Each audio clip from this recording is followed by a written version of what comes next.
other animal offers us such a great and rewarding challenge, such heart-pounding thrills as the white-tailed deer. They are the very spirit of the outdoors. They are mystic gentleness of mood and form.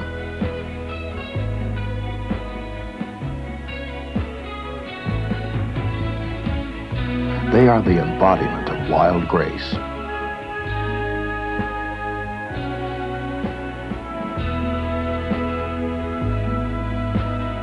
They are creatures of superlatives.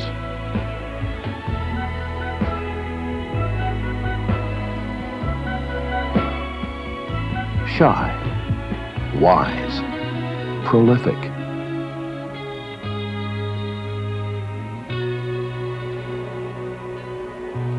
Elusive, devoutly admired, eagerly sought, and zealously protected.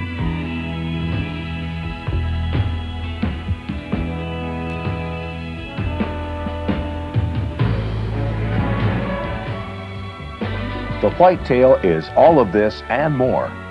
In this tape, you will learn about the deer's nature and senses, his scenting ability, hearing, sight, and other survival mechanisms, and his need for food and cover. Only after you fully understand the whitetail can you enter his world to see deer on purpose instead of just by chance. By knowing the whitetail, you will become a better hunter with gun, bow, camera, or binoculars.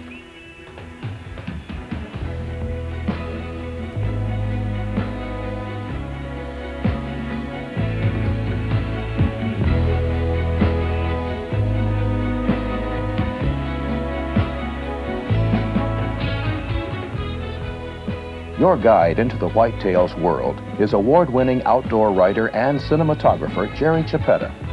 He has spent more than 30 years not only hunting deer with gun, bow, and camera, but in also hunting for solid information about deer and in sorting out fact from fancy. There are approximately 30 subspecies of deer, with differences apparent only to a trained biologist.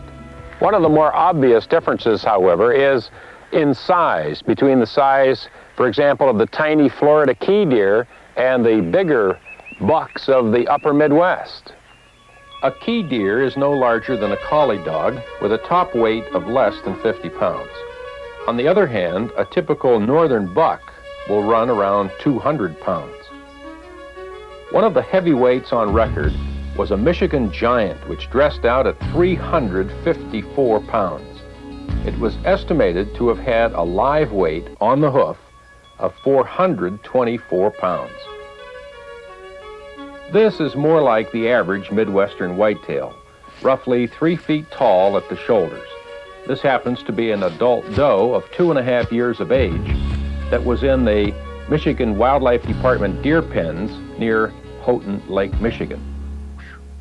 When you see them leaping in the wild with head held high and that big white flag or tail waving in the breeze, of course, they appear much bigger. This one happens to be a Michigan adult buck, although it is a spike.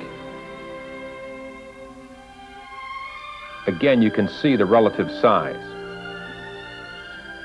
We have more deer today than when Columbus discovered America. The whitetail is so adaptable, he's still expanding in numbers despite the shrinking of our wild lands.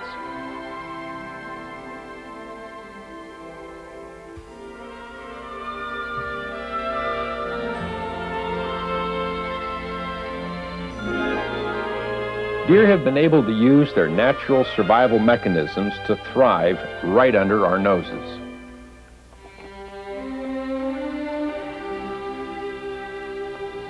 Game managers are to be credited for maintaining healthy whitetail populations, which are found in nearly all the lower 48 United States.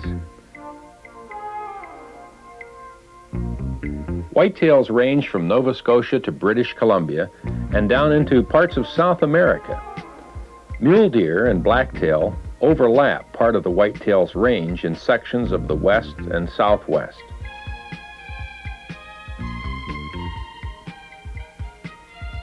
Regardless of the whitetail size or his location, all deer have nearly identical needs, senses, and characteristics. The whitetail's most important natural defense mechanism is his nose. It is amazing. Just how far a deer can smell depends on a number of factors. For example, if it's a damp day, human scent lingers and deer can smell danger for longer periods of time and for longer distances. If it is a hot, dry, windy day, human scent does not hang around. As the sun warms the ground, warm air rises, carrying scent with it. As it cools later in the afternoon, that cooler and heavier air carries the hunter's scent down into the valleys. Remember, one day a deer may wind you only 100 feet away. The next day, with the conditions right, when the sun comes out and it's warm like it is now, the air currents are different, he may wind you 100 yards away. The real important thing is never underestimate the deer's ability to smell you.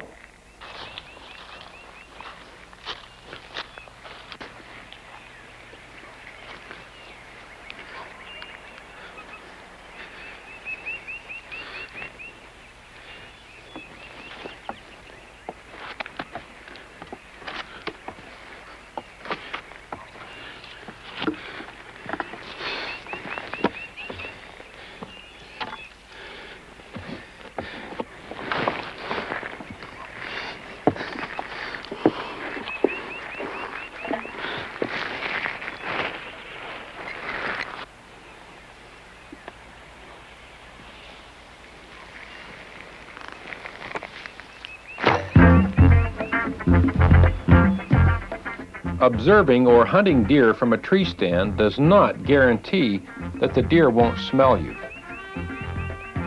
This hunter is demonstrating with colored smoke just what scent is doing. Of course, scent itself is invisible. In a dead wind, perfectly calm situation, scent spreads farther the longer one stays in the same spot. Human ears provide about 3.5 inches of reflective surface. A deer's ears are roughly 8 times larger than ours. In addition to size, a deer can swivel his ears like radar screens in different directions and at the same time.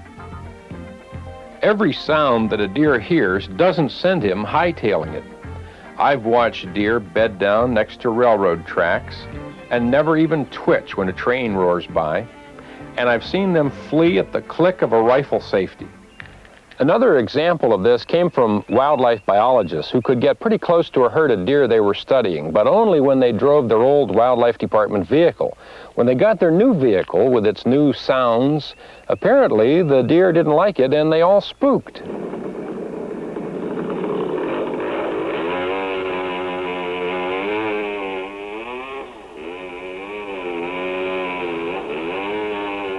Some sounds actually will attract deer, some man-made sounds, such as these chainsaws. They're attracting deer in a logging area because the deer associate that noise with food. Apply this type of information when scouting areas that are recently logged.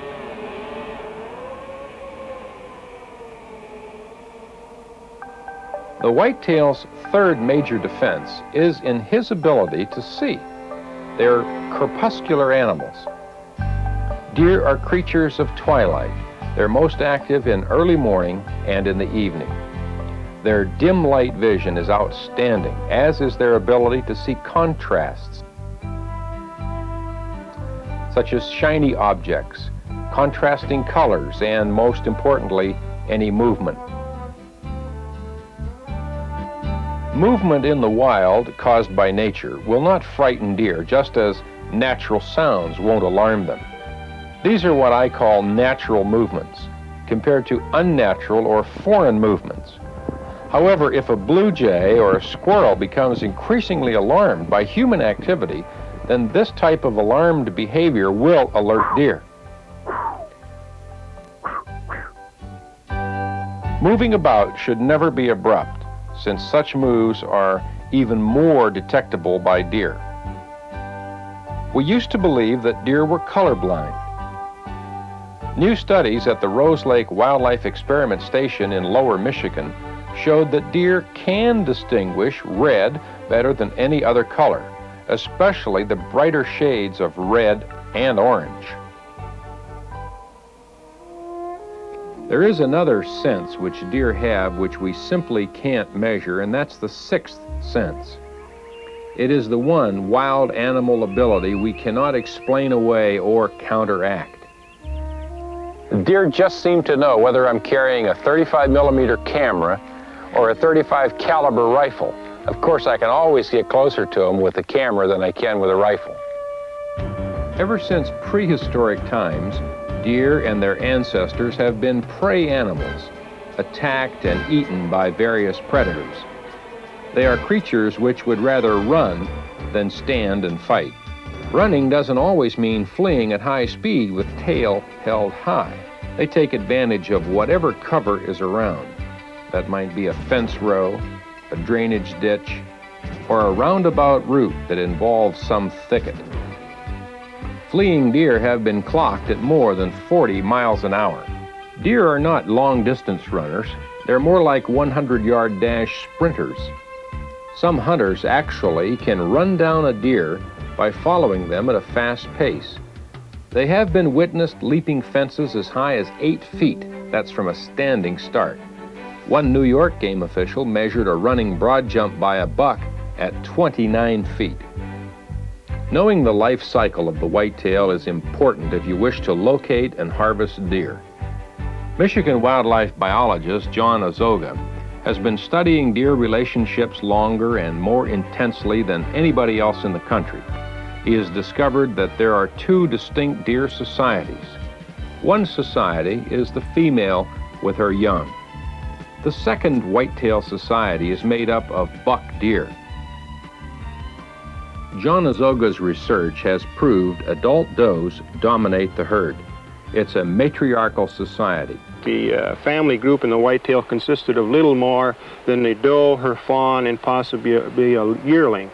But our studies haven't shown that at all. Our studies have shown that, first of all, that you have basically 2 societies. You have a female young society and you have a male society. And these are 2 very distinct groups who spend much of their life in separate situations. In fact, there is some evidence to suggest that the males and the females occupy different niche relationships within the range. That is, they occupy during much of the year different cover types in different situations. But in the female situation, it's very much a matriarchal system. That is, as a female produces daughters throughout her life, that these individuals have a very close social tie. They have very true social bonds. They occupy a common range. And although they're solitary at times of the year, like at parturition when they have fawns, there are other times of the year that they regroup and they probably winter together as one contiguous group of deer. Females are most solitary during the spring, during June when they're having new fawns. They're actually territorial at that time. They drive other deer away. They defend a given area to rear their fawns and protect their fawns within it. But then as the summer wears on and the fawns grow and become more capable of functioning like the adults, they gradually begin to follow the doe more, and at some point are actually introduced into the system. So then the female groups and their young begin to unite, like in August probably, or at least by September. And during October, it would be quite likely to see groups of females and their young. So during the fall, they would be actually more gregarious, and you would find larger groups at that time. Is that when the young bucks are sort of kicked out of the clan and go off on their own? That is a very key time for the young male. Yeah, you see, actually, for a year and a half, he is part of that female system. He never really leaves his ancestral range. He's in constant contact with his female relatives and his aunts and his cousins and so forth. But at that time, as he becomes sexually functional, as he becomes sexually active, he sheds velvet, he becomes a little bit more feisty. He's still dominated by his female kin. And I think it's that domination that, at least in part, causes him to disperse and find a new area. And when he does disperse, he encounters new deer. New females respond differently to him. They don't know him as an individual, not as a particular identity, so he's accepted differently by strange deer. Would that be nature's way of preventing a lot of inbreeding among deer? That's very much the case. In fact, that has been the question in some instances where people would say, well, what happens if we shoot off all the bucks in an area? Then all you have left are these young bucks. What about inbreeding in the system? We've had this raised in our enclosure, the question, what about inbreeding? Does it have a problem? It's not, because it's a perfect protection against it, because the females are not receptive to males of their own clan. They actually dominate them and force them out of the area. So it's a perfect protection against inbreeding, regardless of how bad things may look structurally or density-wise or whatever.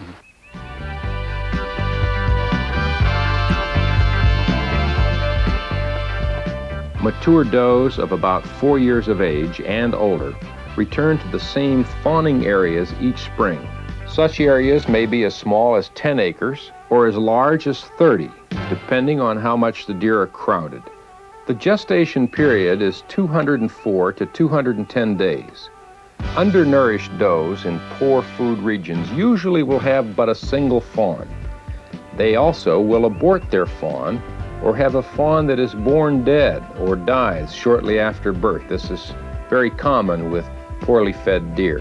63% of the fawns of 2-year-old does die when there is a high deer density.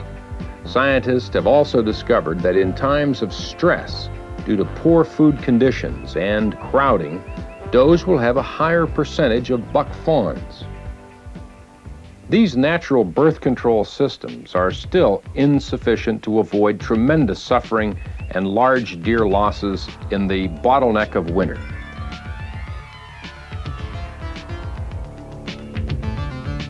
Good game management and regulated hunting to harvest surplus whitetails, they're both needed if we're to have healthy deer herds.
A doe spends the first few hours of her fawn's life cleaning and grooming it. If she has twin fawns, she'll conceal them separately within her territory and will nurse and groom them twice each 24 hours. She is never far away. Each time the doe returns, she moves the fawns to new beds up to 400 feet away from the old bedding spots to minimize danger from predators. Feces and urine produce scent, even though the fawns themselves are virtually scent-free in these early days of life.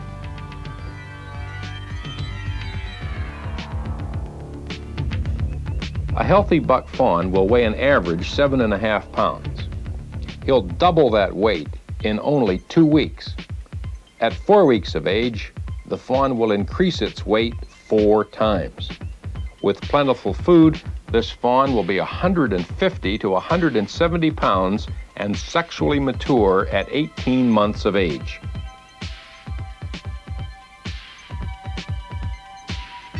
A common predator on newborn deer is the black bear.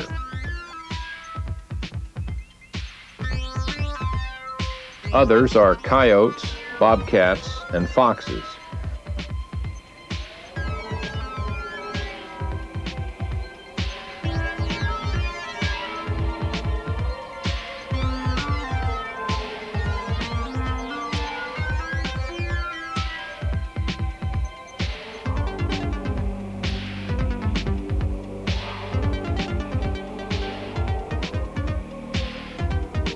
After about 25 days, the fawns are almost always with the adult doe.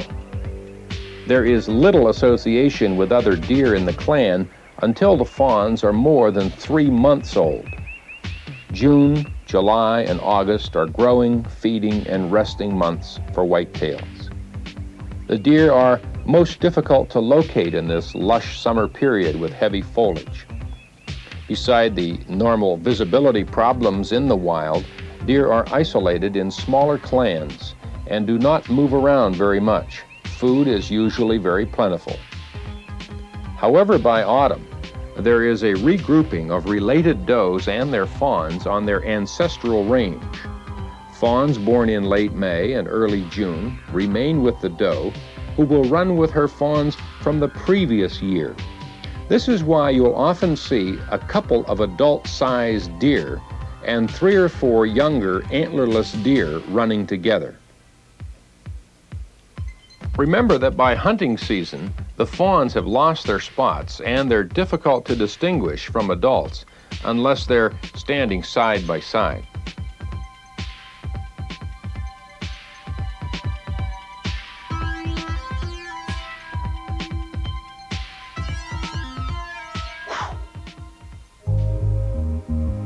As we get into the fall rutting period, things begin to happen fast in the whitetails world. By the fall firearm season in most states, when most of us hunt our deer, the rut influence on deer behavior is paramount. By understanding the rut and how it affects whitetails, we increase our chances of seeing more deer, especially trophy bucks. The desire to locate mates causes the deer to move around much more at this time of the year. Over most of the whitetails range, the females come into estrus, or into heat, around the middle of October, and again in the middle of November, and for the third and final time of the season, in the middle of December. Of course, if she is bred in October, then she will not recycle or come into heat again in November or December. She has to find a buck, or he has to find her, during one of these estrus cycle periods, which lasts about 26 to 36 hours. Understanding the rut means understanding antler development and growth. First, antlers are not horns. Buffalo have horns, which are a hollow, permanent, hard structure retained for life by the animal. These are antlers.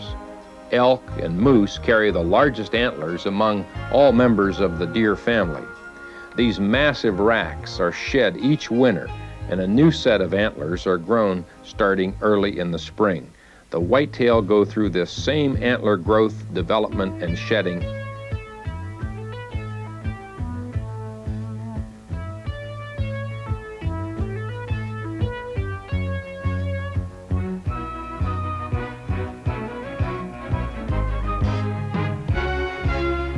Antlers are the fastest growing animal tissue. A healthy fat buck's antlers will grow a ½ an inch per day at the peak of the growing period until they are fully hardened, bone-like, mature antlers in the early fall.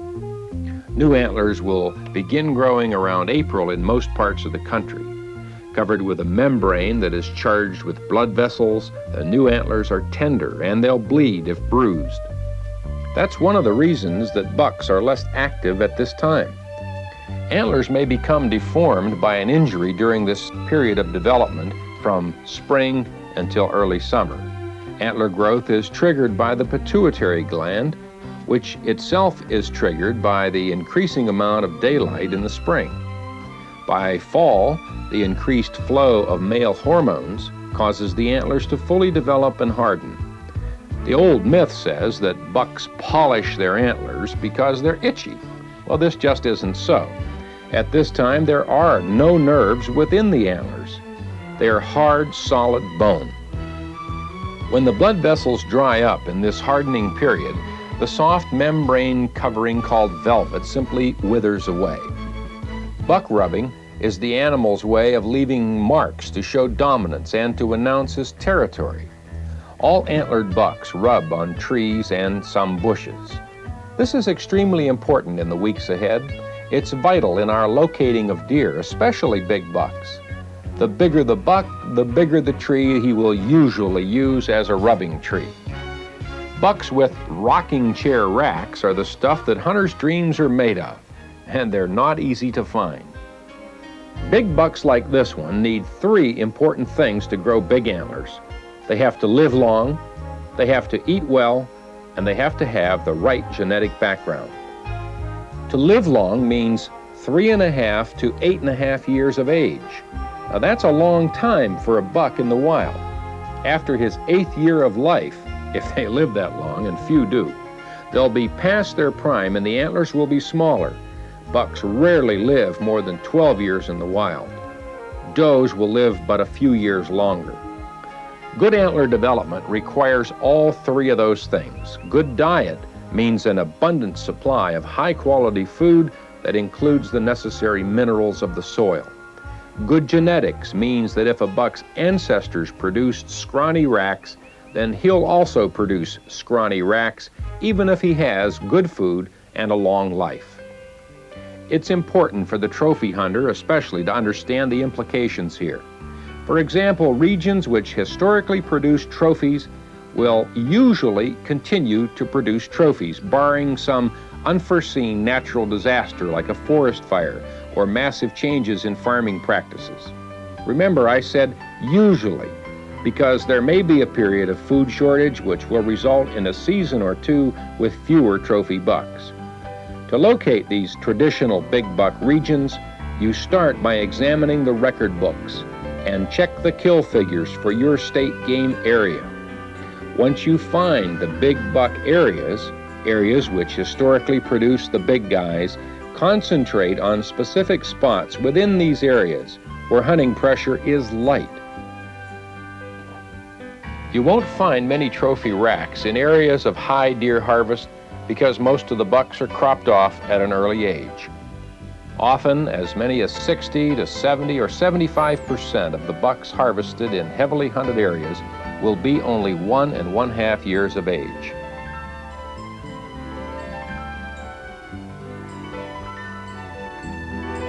By the way, it's another myth that you can determine the deer's age by the number of antler points. The only way you can tell the age of a deer is to carefully examine the number of teeth and the wear on those teeth, and that's a job for a trained biologist. Deer eat 600 different species of plants, yet only a few are important to us as hunters. Talk to the farmers, the foresters, the game biologists, and the other local folks who know which foods are attracting deer in the area you plan to hunt. Basically, find the food and you'll find the deer.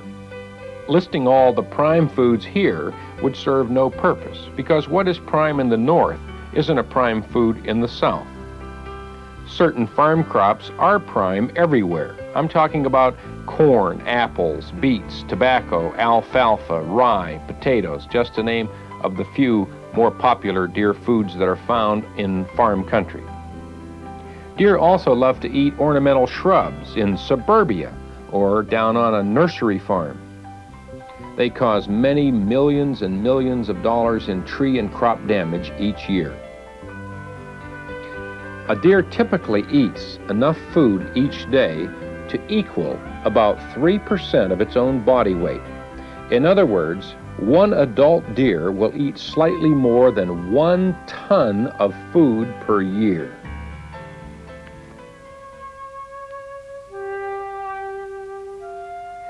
Michigan biologists in one winter study found deer in this stressful period need about twice as much food.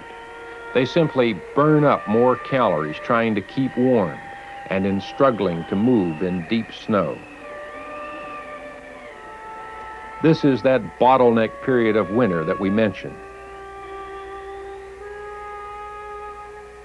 This is the time of a life and death daily struggle for deer to find enough to eat. Researchers call it bottleneck because the winter carrying capacity of the deer range is the factor which determines how many deer can live in an area. In other words, There may be excellent quality and quantity of food in spring, summer, and fall, but the squeeze comes at this time in the dead of winter.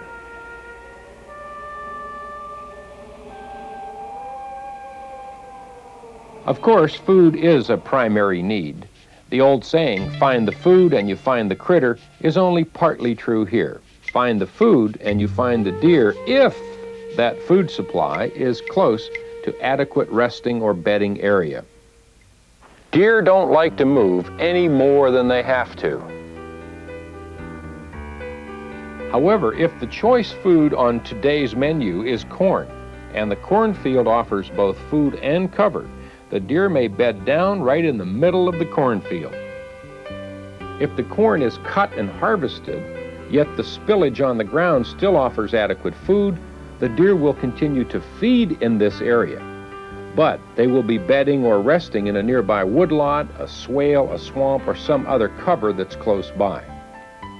Learn these feeding times and patterns. Most people believe deer bed down all day and feed only at night. That's not true. Recent research has shown that deer have major natural movements which come every 5 hours. That includes a peak period of movement at midday. Now, these major movement periods occur at sunrise, sunset, midday, and 2 times during the night. Whitetails never linger much in one spot while feeding, even if it's a favorite food. They are constantly alert. Their instincts force them to nibble here, walk a little, nibble there, always alert for danger.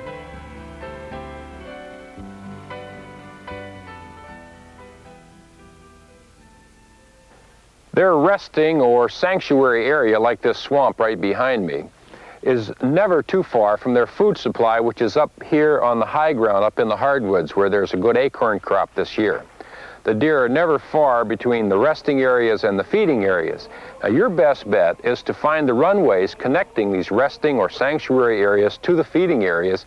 That's where you're going to be in a good position to intercept the deer as they move between these 2 types of cover that they definitely need. Knowing where deer live, knowing what they need, what kind of cover, what kind of food, and then a full understanding of all of their natural defenses. You put all of that together, understand it all, and only then can you find deer on purpose and not just stumble into them occasionally. One of the best ways I know to accomplish this is take a small area, say about a square mile, no bigger, and really master that area. Know every brush pile, every tree, every twig, because that's what the deer does. That's the best advice I can give you to really mastering an area and finding the deer on purpose. Here is some typical deer country in an agricultural area. We shall examine it to determine where the deer will be feeding and resting and which routes they will be taking between each of these spots. We shall call this our magic mile, and we'll be upgrading it and reporting back on this from time to time as we progress. Deer are not ghosts. They do leave tracks and other sign wherever they go. Reading these signs in a home territory is like reading a book. Here in this magic mile or ideal range, we have cornfields along the side and a woodlot here. This is a route a deer will travel to and from the area where they feed. Since this corn is uncut and it's tall enough to conceal an adult deer, the animals may feed here much later in the day. In this neighboring rye field, the deer will enter later in the afternoon and abandon this open and rather naked field shortly after first light in the morning. There is no protective cover here to give them the security they need. This fence line along the rye field is a good spot to check for tracks to and from this thicket. Deer will probably be laying in there during their resting period.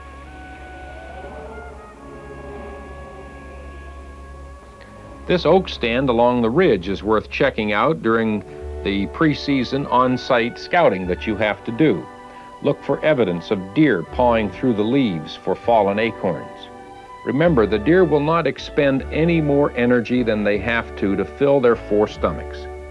For example, they'll go for the easiest pickings first and dig for acorns later, only when they have to.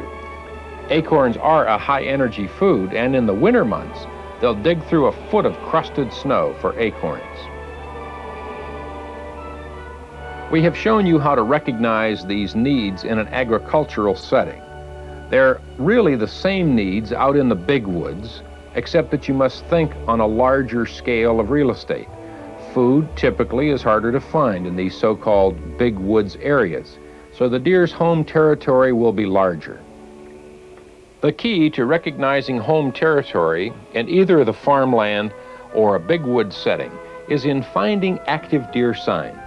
Of course, the best time for this scouting is before the hunting season begins. Once the rutting begins, and this may happen smack in the middle of hunting season in some territories of our country, you will have to re-scout the area.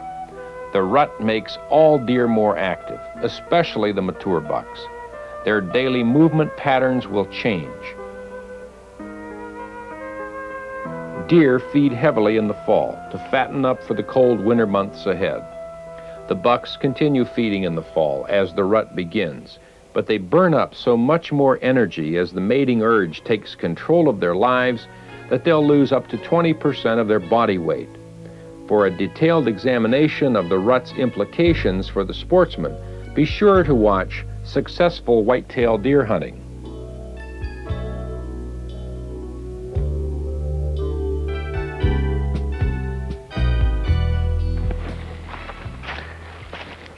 Here's another scrape. You see, a scrape like this will be located always under overhanging branches. They're usually located close to very active runways, like we've got an active runway coming out of the swamp. We have another active runway coming across the front. The buck will come in here and he'll make his mark. His mark is usually about 5 paw scrapes this way and about 5 that way. The buck will then urinate on his tarsal glands. He'll lick the scrape. He'll also brush his antlers under these overhanging limbs. Nearby, you may see a fresh buck rub where he's rubbed his antlers on a small sapling. That's not always the key thing. There could be a rub nearby. There doesn't always have to be. This is the most important thing to look for, an active scrape. You can tell it's active because the buck has urinated in it. And if you get down really carefully and sniff it,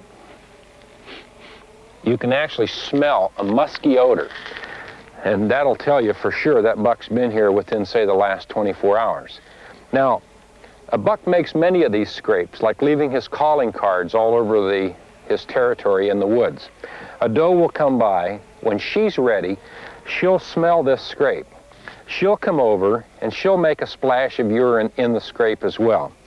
Once she does this, and the buck comes back, and he picks up her scent, which is full of her hormones, then this becomes an active scrape. He'll freshen this scrape, he'll scrape on it, he'll urinate in it, and he'll stay nearby.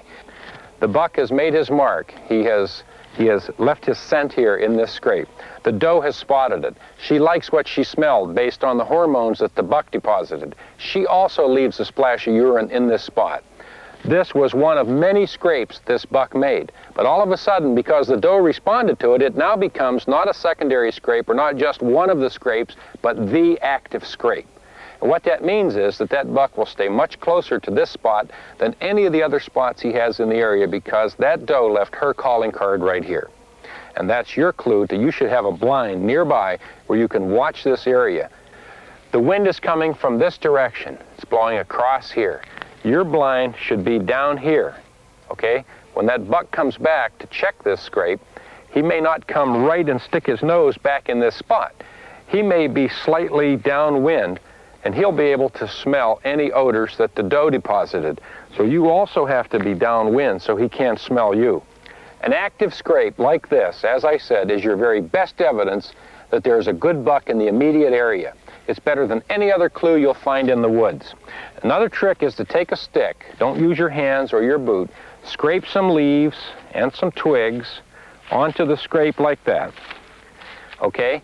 And come back here later this afternoon, just before dark, or maybe tomorrow morning, and see if that buck has cleaned all this out, has freshened the scrape, as we say. Now, there's another trick which is explained much more fully in the production called the successful whitetail deer hunting.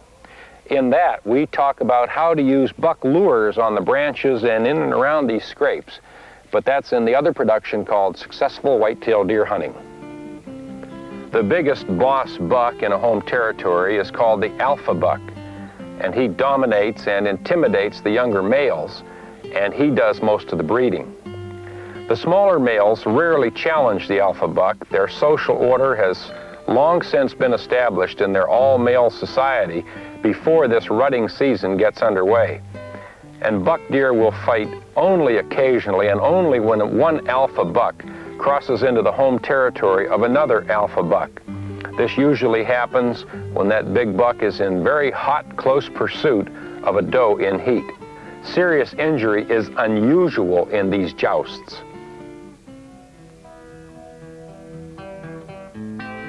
Let's return to our magic mile of typical hunting area. A good deer density here would be about 40 animals.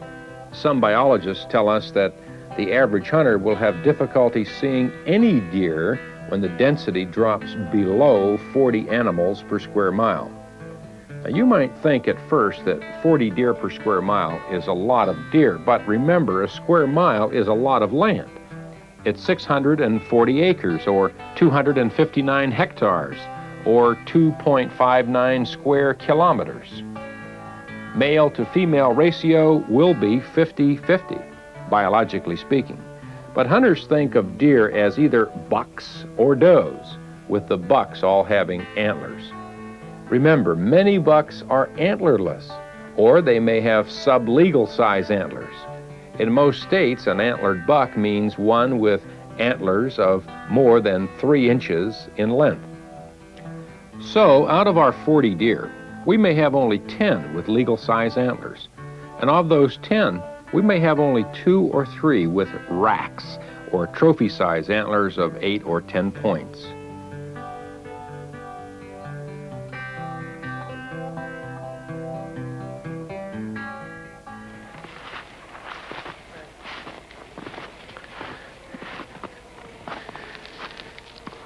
You know, once you scout the home territory of deer, you get really familiar with it.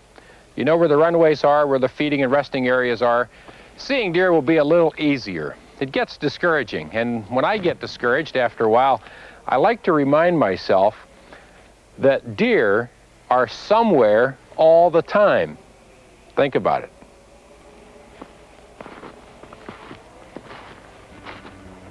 It helps to have the big picture, which you'll get from larger maps, which are obtainable from game departments, Forest Service offices, the Farm Bureau, Bureau of Land Management, and other such public or semi-public sources. Then narrow down your hunting area as we suggested, so that you're very familiar with your own magic square mile. Now you make your own detailed map with the food areas, resting areas, game trails, escape routes, watering spots, and buck rubs and scrapes. Fill in all the special information from your own scouting efforts. Feed in the data from biologists, game managers, farmers, and other landowners who you should have been talking to long before the hunting season to get permission to hunt on their land. Thank you. Bye-bye now. You're welcome. And you get These are just a few of the tools the deer hunter needs, in addition to his gun, bow, or camera. This topo map, a compass, a plat book, your own custom detailed map, and your knowledge of deer should all be in your own toolkit. Peter's gonna... And we're going to drive to these guys. Hopefully, somebody will get a nice buck out of this drive. How long do you think it's going to take when you start to get to us? This is going to be 20 minutes at the most, from the time we start driving until somebody's going to get a shot, hopefully. We'll hear you guys hollering, we'll know you're getting close. We have mentioned deer having various defenses, such as a keen sense of hearing. But the deer themselves make a variety of sounds out in the wild. Recognizing and interpreting these sounds will help you while you're hunting. The most common of these, of course, is the snort or the blow. And when you hear it, it's usually too late to do anything about it. and both bucks and does snort or blow.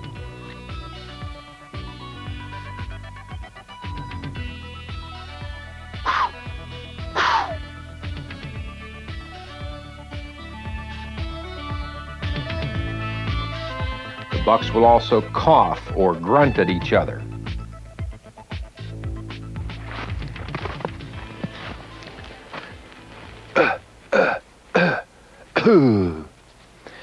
That's not a very common sound out in the outdoors, but when you ever hear it, I'll repeat it, it goes, That's the sound that one buck makes when he suddenly is confronted by another buck right in his territory. It's sort of a challenge. It's not a common sound, but when you hear it, it's a very important sound because you know there's at least 2 bucks in the immediate area. Another buck vocalization that you might hear, again, not too common, but you might hear this, it's a grunting sound like a pig grunting. I won't even try to imitate it, it's such a common sound. But when you hear that, what that means is there's a buck with his nose to the ground, hot on the trail of a doe in heat, and he'll be virtually oblivious to everything else except that female. Deer tell us a lot with their body language, and a good hunter learns to read deer. Here are some of the obvious and more important body language signs that deer send to us. This deer is calm for the moment, but as the tail begins to rise, the deer is getting nervous. This is the most common sight, a flag waving goodbye. Just because the deer has scented, heard, or seen you and is bounding off, it doesn't mean he's headed for the next county. Studies of deer flight behavior in the Adirondack Mountains of New York reveal that even in hunting areas, the mean flight distance for antlered bucks is less than 60 yards. Frightened does in a study area ran less than 38 yards before stopping. Spike bucks were the boldest or the most foolish, since they ran less than 22 yards on the average. Antlered bucks ran the farthest, 58 yards. As soon as the fleeing deer puts what he considers a safe amount of cover between you and him, he'll stop, and usually he'll look back. If the deer is forced to cross a large open field or a grassy plain, he'll keep moving until reaching sanctuary on the other side. On the other hand, in a thick forest, a deer may take only 2 or 3 hops and then feel secure enough to stop. And I've seen deer actually lie down in a thicket following just a few hops. Whitetails are local animals who usually find all they need in life in a square mile or possibly 2.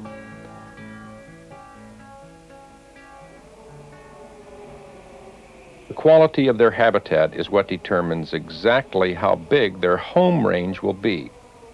In the deep south, the deer tend to be even more localized, but all whitetails will move a long distance due to special things such as river bottom flooding or major farming changes or fires.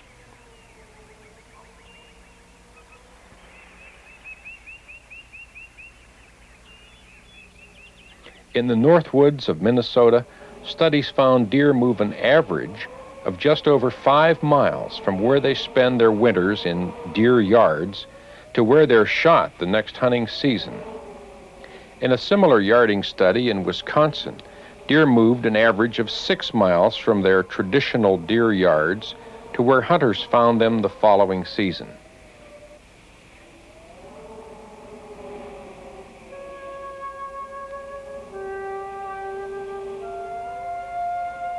A deer yard is not a pleasant place. It's a cold, dark, thick swamp with usually very little quality food.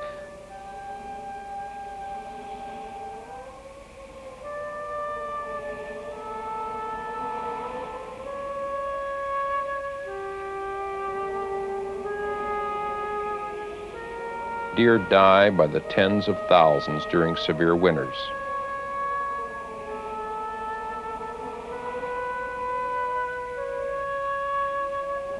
Deer move into yards winter after deadly winter because they find some protection from strong cold winds and from heavy snow.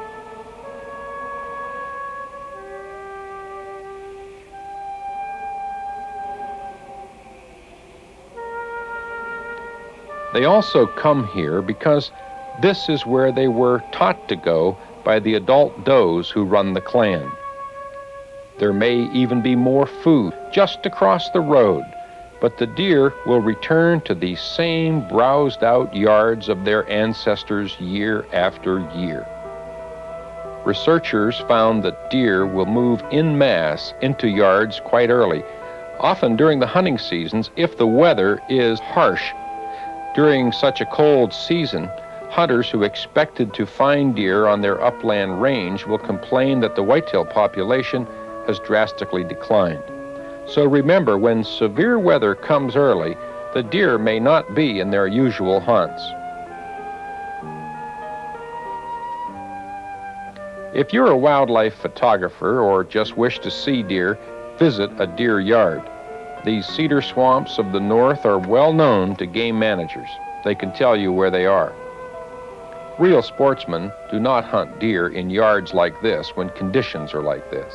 In fact, severe yarding usually does not happen in most northern states until January or February, and that's after the sport hunting seasons have ended. Seeing a deer in the wild is a real pleasure, unless you happen to be a farmer or a nursery owner whose crops are being destroyed by hungry deer. Seeing a deer in the glare of your headlights is a different sort of a thrill, a dangerous and frightening thing. In Michigan and Pennsylvania alone, more than 45,000 deer are killed on the highways each year. Nationally, the number is astounding, and there are no statistics on how many whitetails are hit, only to crawl off into the woods and die an agonizing death.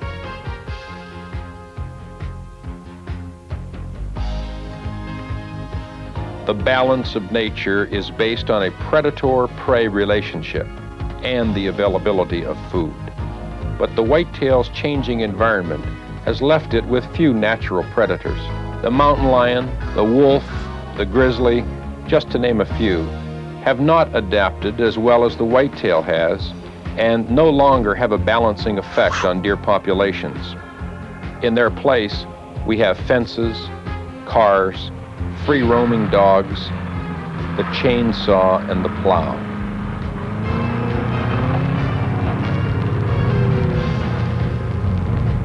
Mother Nature takes control when deer become too numerous for their home territories. The oldest adults and the smallest fawns are the first to die. Surviving deer are often in such poor condition that they'll produce fewer fawns in the spring.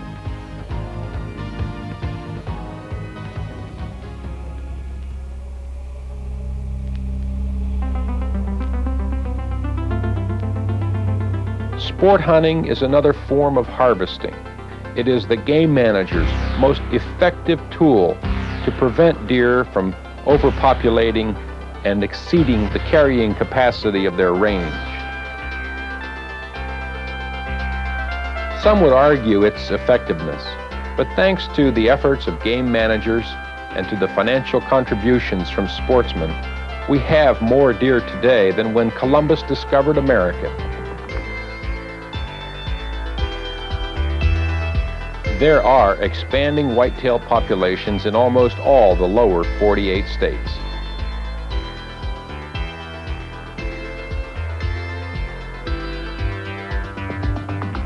It's a paradox that the whitetail's ability to adapt to a changing environment is its most serious long-term threat to survival. Although some would rather leave the harvesting to Mother Nature in her less visible and often more cruel way, I, like nearly 12 million others, prefer sport hunting. You must decide for yourself. Whatever you decide, I'm sure you'll agree that the whitetail is a fascinating game animal and a challenge to get close to in its natural environment. In this tape, I have shared techniques which have served me well for 30 years, techniques which have enabled me to get close to deer on purpose and not just by chance. No matter which way you hunt, with gun, bow, camera, or binoculars, we hope this information has increased your understanding of the whitetail and the very essence of the deer.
The whitetail deer, North America's most popular big game animal.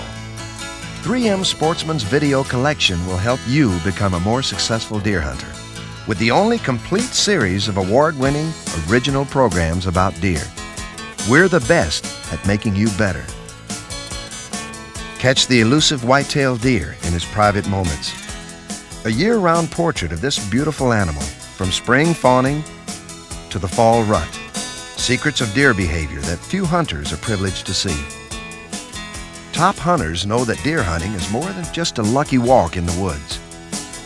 To be successful, you must know the way of the whitetail. In this award-winning program, the first deer hunting video to receive Outdoor Life's 5-star rating, Jerry Chiapetta shows you the whitetail's needs, habits, and defenses, the foundation of knowledge you need to find deer consistently, on purpose, under all kinds of hunting conditions. It takes more than a few hunting tips and a lot of luck to become a successful whitetail hunter. It takes experience, know-how, and a sound hunting strategy. In successful whitetail deer hunting, Jerry Chiapetta shares a lifetime of experience, showing you the reasons why his hunting strategies and techniques work. Know-how that will help you put a buck in your sights every season. A trophy whitetail, the ultimate challenge in deer hunting. Be sure to join Jerry on his 2-hour journey to uncover the secret strategies used by expert hunters to consistently harvest a bragging-sized whitetail, from Texas to Pennsylvania, from the upper Midwest to Canada. If you want to experience the thrill of hunting deer close up, watch Bow Hunting for Whitetail Deer, acclaimed as the most detailed, in-depth video on the subject.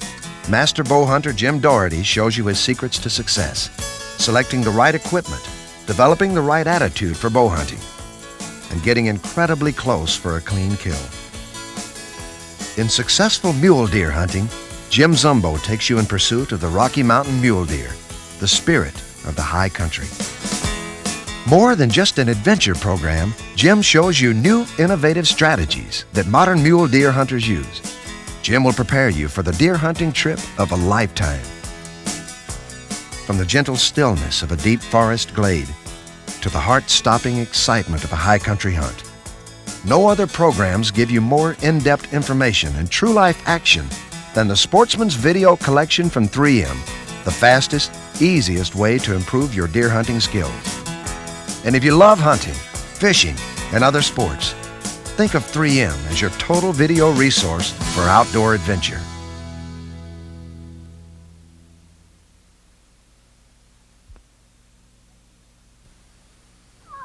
The excitement of calling a bird into your gun. The satisfaction of making a clean shot. And the companionship of a well-trained dog. If you like the challenge of upland game bird and waterfowl hunting, 3M Sportsman's Video Collection gives you the thrill of being there and the knowledge you need to master the sport.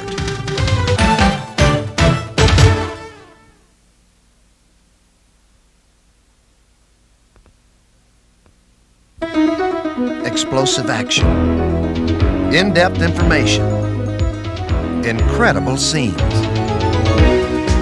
3M Sportsman's Video Collection brings you the world of bass fishing with America's top anglers like Doug Hannon, Ricky Klein, and Al Linder.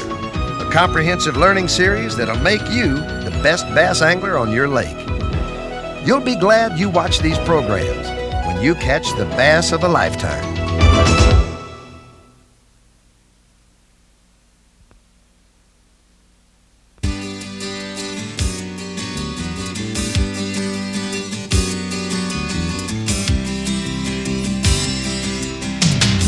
If it's excitement you're after, come fishing with the experts from 3M Scientific Anglers and learn ways to catch more and bigger trout on the fly. You'll learn where to find trout in a stream and ways to present the right fly with the perfect cast so you can catch the most elusive trout during hatch and non-hatch situations. Plus, there's steelheading for 20-pound rainbows or going for the ultimate saltwater challenge. Let 3M Scientific Anglers bring home the excitement while you learn a lifetime of mastery techniques that will help you become the best fly fisherman you can be.